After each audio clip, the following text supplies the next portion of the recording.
కాశ్మీర్లోని పహల్గంలో ఉగ్రదాడిని నిరసిస్తూ ఖమ్మం జిల్లా సత్తుపల్లి బీఆర్ఎస్ మాజీ ఎమ్మెల్యే సండ్ర వెంకట వీరయ్య క్రోవతల ర్యాలీ నిర్వహించారు. పహల్గం సమీపంలోని బైసరాన్ లోయలో ఉగ్రవాదులు పర్యాటకులపై పాశవికంగా దాడి చేసిన ఘటనలో 28 మంది మృత్యువాత పడగా వారి ఆత్మకు శాంతి చేకూరాలని ప్రార్థిస్తూ వారి కుటుంబ సభ్యులకు ప్రగాఢ సానుభూతిని తెలియజేశారు. ఈ క్రమంలో బీఆర్ఎస్ నాయకులు, కార్యకర్తలు, అభిమానులు పాల్గొన్నారు.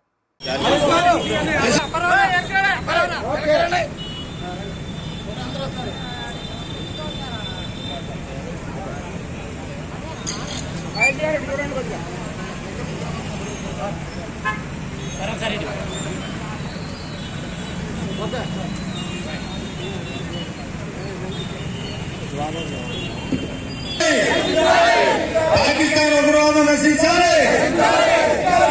పాకిస్తాన్ ఉగ్రవాదాన్ని నశించాలి.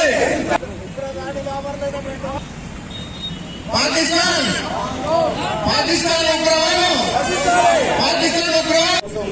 టీఆర్ఎస్ పార్టీ సత్తుపల్లి మౌన దీక్ష ఆ అమరులకు నివాళులర్పించే కార్యక్రమం తీసుకోవడం జరిగింది.